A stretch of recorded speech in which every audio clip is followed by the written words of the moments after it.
Hey everybody, this is Cody. People are usually pretty shocked when I tell them that I rode down to Daytona this year on my motorcycle. They're even more surprised when I tell them that it was only 4 degrees above zero when I left my house in New Hampshire. So I wanted to make a couple quick videos to send out and show you what I used for gear and how I stayed warm on the trip. Okay, so on my trip down to Daytona, obviously keeping this was super important to me to keep safe and to keep dry and warm.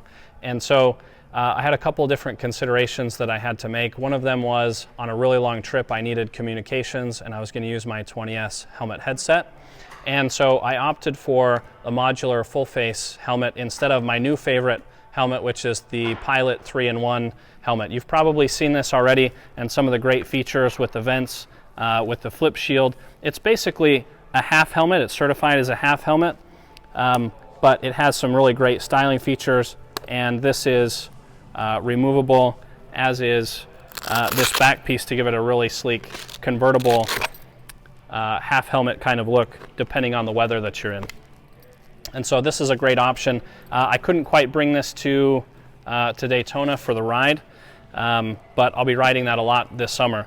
What I opted for, and before the helmet, I had to make a couple decisions. I knew that I was going to have my headset in, and I tried my skull balaclava, and it was a little bit too thick with the full face helmet and with my speakers.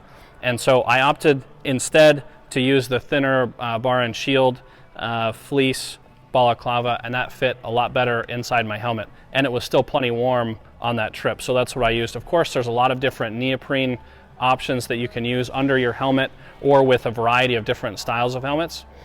So these are really important whenever you're talking about helmets, is what are you going to wear underneath them, and some other considerations like comms. So the reason that I picked this, you have the retractable sun shield, and then obviously the easy quick detach outside face shield, and this helmet works really, really well with a variety of different headsets, including the new 20S. Where it is modular, of course, you get in slow, maneuvering kind of situations or parking lots, you can lift that up and you get all the visibility of like a 3/4 or a 5/8 helmet.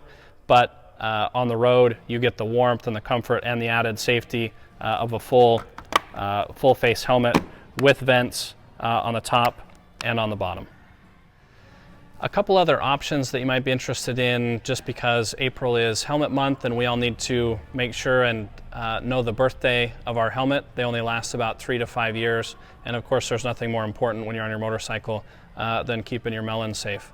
So here's a couple options that I think are really great and worth considering. The men's ultralight that also has the flip down sun shield and the removable ear communication pockets.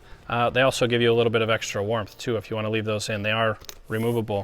The pink label women's ultralight helmet has some really cool features too. You can't see, I'm sure, from the video, but a really great metal flake, and it also has the removable communication pockets, as well as a really cool feature on the rear of the helmet here, which is, if you can hear in my microphone,